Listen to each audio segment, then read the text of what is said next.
Welcome, welcome, welcome. Hello, I'm your host, Mrs. M. And if you haven't, make sure you click the link below. That way you can subscribe to my channel and not miss out on anything you need to scale your business to six figures and beyond. Pow! Now in this video, I am going to talk about what you need to do to build your credit using your EIN so you can do more with government contracts when it comes to credit. Yes, winning more government contracts. It can be quite frightening if you do not have any capital and you're trying to dive into doing government contracts, especially if you're looking at doing products. It can be quite, frightening, a challenge. And so we want to make sure we're able to enter in a little bit more smooth and understand what we need to do. So we've talked in the previous video about the EIN and getting a Duns and Bradstreet number in order to set up your EIN for your business credit.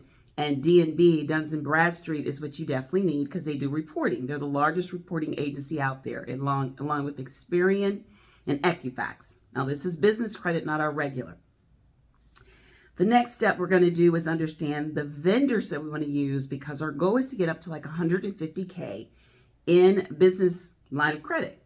And we need to do that by building step by step by step. It's sort of like government. It's a process. You can't just zoom right in and start doing multi-million-dollar contracts.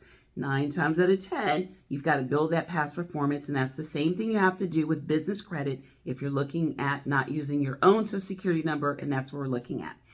So the 5 trade lines are what we're looking for, and trade lines are where we go in, and we're going to go with starter vendors. So these are some starter vendors that you can go in, and there's a couple of things you can do in order to get started with them. The first one is Quell.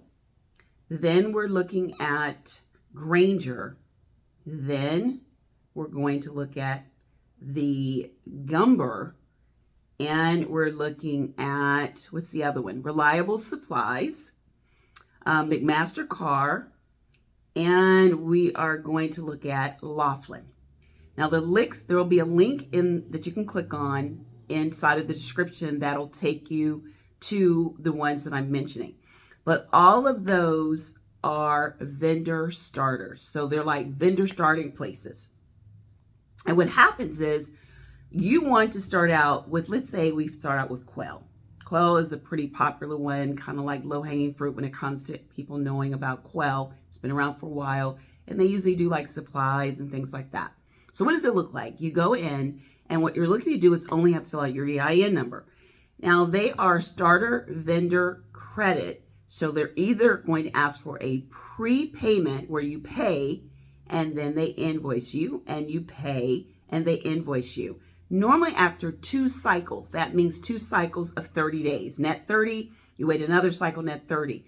Normally after 2 cycles, they will then allow you to have net 30 credit. That means you obtain the supplies or whatever you're looking at doing, Band-Aids or something like that, just so that you can establish a relationship of credibility of paying it on time.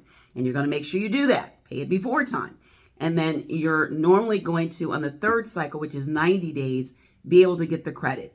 You need to do 5 of those. Now, don't stop going to the other first one when you get the 2nd one, 3rd, and 4th. Now, it could be Quell and McMaster-Carr, and you could look at doing, Granger and Laughlin. These are a few that, people may not have heard about. Laughlin, but there's Reliable Supplies. There's several of them out there. I'm going to give you 5, but you need 5 of those. Go in, do the cycle, go to the next one. Now you're building that stair step, and that stair step is what's going to help you get to the point where after you've gotten your 5 trade lines and you've done 3 cycles, that's like 30 days is 1 cycle, 60 is 2, and 90 is 3. Then you're going to be set for obtaining revolving credit. Now, the revolving credit is going to be when you're looking at getting a credit card at like maybe Shell or Exxon or something. Getting a revolving credit card where it revolves. You pay it off and then you start again. You pay it off or you pay it down. You might have credit limit of 500 or 1,000 or 2,000. But whatever it is you've gotten from the vendor starter, you've paid on time for 90 days. You do have to be a little patient because you have to wait. It's not going to happen instantly. You need 5 trade lines, and then you are being reported because these actually report to Dun and Bradstreet, and I know, what is it? McMaster and Quell, they report to, Experian and Dun and Bradstreet. Very important. You want that credit score for D&B to be around 80, and you want your credit score for Experian and Equifax to be around 76. That's like a pretty good credit score for your business. Once you're rocking and rolling and you're doing all that, then you want to slide into looking at the revolving credit. Start with the credit cards for the gas stations. Those are pretty easy after you've started with your vendor credit, and then move into credit cards, Visas, and Mastercards. Now, you do need a certain score, like a 80 or 76 is considered good in order to get the revolving credit cards. You're going to wait your net 90 days again. Once you've done your net 90 days, you're paying. Now you have your starter credit, you have your revolving credit. Then you want to move into like SAM. And they have lines of credit where you can get a line of credit. And this is where you're getting a credit line. So the credit line comes next. And then once you've gotten the credit line, that could be anywhere up to, $30,000, $40,000. Once you've done that, once again, you're doing your 30, 60, and 90-day cycles. Those are your 3 cycles. Definitely follow up and obtain your business credit report. You want to make sure they're reporting. It doesn't count if they're not reporting it anywhere. And last is to go into your bank. Go into your bank. You've built that relationship. You've built that banking relationship. You want to go into your bank, and that's when you want to walk in with confidence. You have your credit line, your 5 credit lines established, trade lines established. They're called trade lines.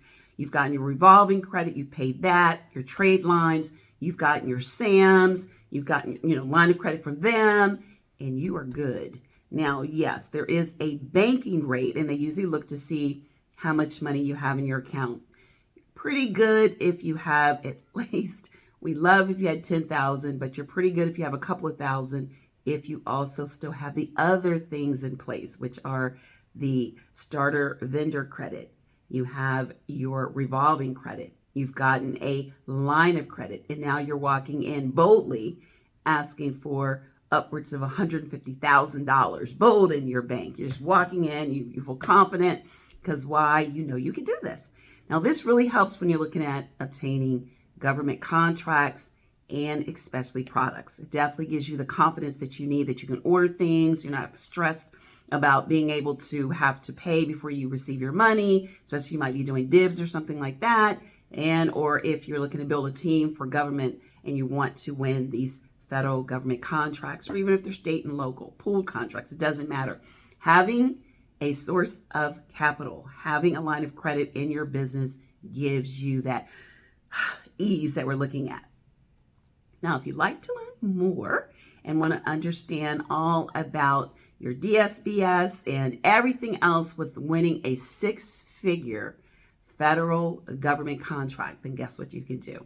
I do a weekly GovCon Lunch and Learn. I'd love to see you there. Make sure you click the link. Every week I do something different on what you need to do in this GovCon space. I'd love to see you there. Make sure you click the link. Join me this Wednesday. I'd love to see you there, 12 noon Eastern time. And until next time, be safe and take care. Okay, bye-bye.